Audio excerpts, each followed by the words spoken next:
নমস্কার, আপনারা দেখছেন বিগ নিউজ।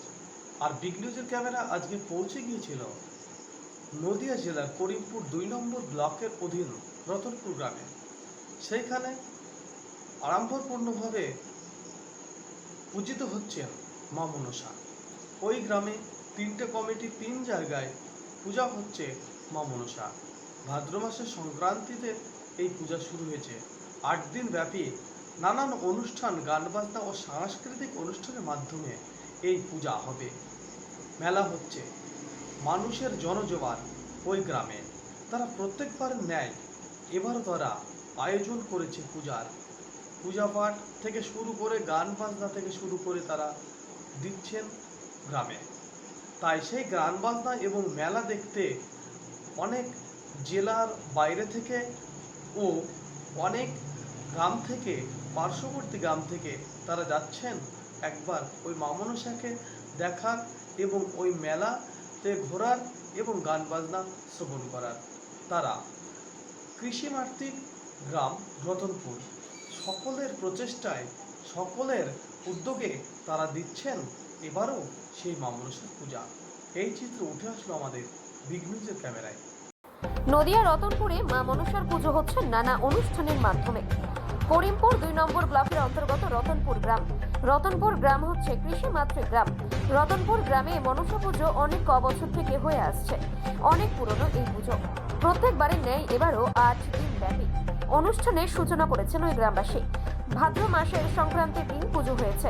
এই মনসা পুজো ওই মেলার ৮ দিন ব্যাপী অনুষ্ঠিত হবে।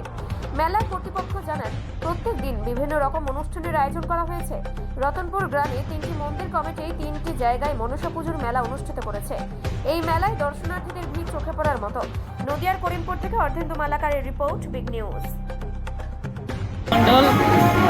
আমাদের এটা রতনপুরের স্কুল পাড়ার শ্রী শ্রী মা মনসা পুজো। আমাদের রতনপুরে মোট 3টে পুজো হয়। আমাদের হচ্ছে মধ্যপাড়া অর্থাৎ রতনপুর স্কুল পাড়া। আমি আমাদের পুজো কমিটির একজন সদস্য। আপনাদের এই পূজা কত বছর ধরে চলছে? আমাদের পুজো হচ্ছে ৭৮তম বর্ষ।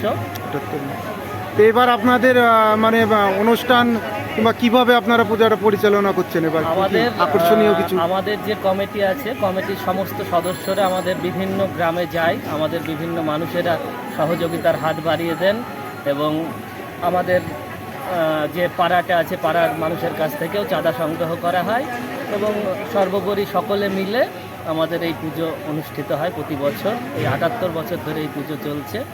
এবং আপনাদের দেখছি যে বহুত লোকের আপনার প্রসাদ এবং দেখছি খাওয়ার বলেছেন। আমাদের পুজোয় প্রতি বছর সকলের জন্যই আমরা যেসব ভক্তবৃন্দ আসে আমাদের পুজো দেখতে, তাদের জন্য আমরা লুচি প্রসাদের ব্যবস্থা করি। আমাদের দীর্ঘদিন ধরে এই প্রথা চলে আসছে। আমরা আশা রাখছি আগামী দিনগুলোতেও এইভাবে লুচি প্রসাদের ব্যবস্থা করব। এখানে সকলে বসেই লুচি প্রসাদ গ্রহণ করেন। এবার আপনাদের কতদিন পূজাটা চলবে? এবার আমাদের আজকে পুজোর শুভারম্ভ। আমাদের ৮ তারিখে বিসর্জন হবে। আমাদের বিভিন্ন রাত্রে বিভিন্ন রকমের অনুষ্ঠান আছে। আমাদের গ্রাম্য সংস্কৃতিকে তুলে ধরা, তার সঙ্গে বাউল, যাত্রাপালা, সব রকমের অনুষ্ঠান নিয়ে আমরা আমাদের এলাকার মানুষের সামনে উপস্থিত হয়েছি। আপনারা সকলে আসবেন এবং রতনপুর স্কুল পাড়ার পুজো দেখবেন। এখানে এসে উৎসবে সামিল হয়ে আমাদের উৎসবকে আরও সুন্দর করে তুলবেন। ঠিক আছে সুদীপবাবু, আপনাকে আমাদের চ্যানেলের পক্ষ থেকে ধন্যবাদ। ঠিক আছে, আপনাদের অসংখ্য ধন্যবাদ। সকল ভক্তবৃন্দের কাছে আবেদন, আপনারা আসুন, আমাদের পুজো দেখুন, প্রসাদ গ্রহণ করুন এবং বিভিন্ন যে অনুষ্ঠান আছে সেই অনুষ্ঠানগুলো দেখে অনুষ্ঠানগুলোকে সাফল্যমণ্ডিত করে তুলুন। নমস্কার। নদিয়ার করিমপুর থেকে অর্ধেন্দু মালাকারের রিপোর্ট, বিগ নিউজ।